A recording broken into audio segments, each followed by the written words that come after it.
এক এলাকায় একজন হুজুর ছিলেন। এলাকার প্রায় সব বাসায় হুজুরের দাওয়াত খাওয়া শেষ। কোনো মহিলা রান্না করে ওই হুজুরকে খাবার খাইয়ে কখনো শান্তিতে থাকতে পারতো না। প্রত্যেকটা দাওয়াতের পর ওই হুজুর একটা না একটা দোষ বাইর করতেন। হয় এখানে লবণ একটু কম হয়েছে, না হলে ওখানে হলুদটা একটু কম হয়েছে, কালারটা একটু ত্রুটি আছে, কোনো না কোনো দোষ তিনি ধরতেন। সে এলাকায় একজন শিক্ষিত পুত্রবধূ এলেন বাহির থেকে। আসার পর তিনি এই হুজুর সম্পর্কে যখন ধারণা পেলেন যে একজন হুজুর আছেন, এই হুজুরের কেউ খাইয়ে সন্তুষ্ট করতে পারেন না, উনি একটা না একটা দোষ ধরেন। যদিও হুজুর মানুষ দোষ ধরার কথা না, নবী সাল্লাল্লাহু আলাইহি ওয়াসাল্লাম সুন্নাহর খেলাফ।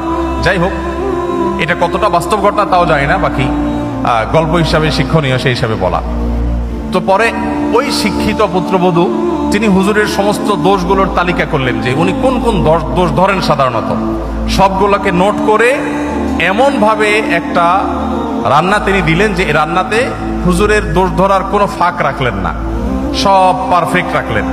এরপর হুজুরকে দাওয়াত দিয়ে খাওয়ালেন। খাওয়ার পরে এবার পুরুষদের দিকে দিয়ে জিজ্ঞাসা করলেন, এবার হুজুরকে জিজ্ঞাসা করো আজকের খাবার কেমন হয়েছে, কমেন্ট করতে বলো।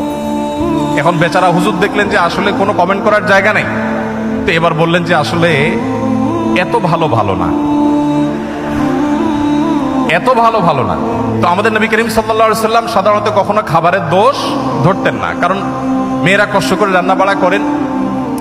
আমরা যদি একদিন এই দায়িত্বটা পালন করি তাহলে আমরা হাড়ে হাড়ে টের পাবো যে রান্না করা এটা কত মজার কাজ। সব ঘরেই পুরুষরা, অনেক পুরুষরাই বা বেশিরভাগ পুরুষরাই চেষ্টা করে মাঝে মধ্যে একটু শখ করে রান্না বাড়া করবেন। আমি একবার রান্না বাড়া করেছিলাম, আমার মনে আছে, তরকারি রান্না করেছিলাম যখন আমি সৌদি আরবে ছিলাম। আমার ফ্যামিলি আমার সাথে ছিল, মিসেস হসপিটালে ভর্তি ছিলেন, তো বাচ্চাদের জন্য আমার মনে আছে আলু এবং ডাল দিয়ে একটা তরকারি রান্না করেছিলাম। দুর্ভাগ্যের বিষয় যে সেই তরকারি আমি ছাড়া পরিবারের সদস্যদের কেউ খায়নি। বহুত ফজিলত বর্ণনা করলাম, বহুত বোঝানোর চেষ্টা করলাম, বাচ্চারা কেউ সেটা ছুঁয়েও দেখেনি, তারা জাস্ট উপহাস করে ছেড়ে দিয়েছে।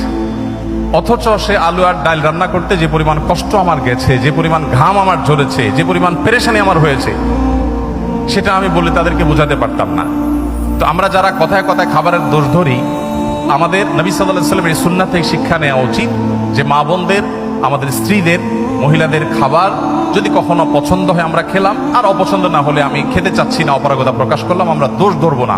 কঠিন, কিন্তু এই কাজটা আমাদেরকে করতে হবে যদি আমাদেরকে আদর্শ মুসলমান হতে হয়। আল্লাহ আমাদের সবাইকে সেই তৌফিক দান করুন।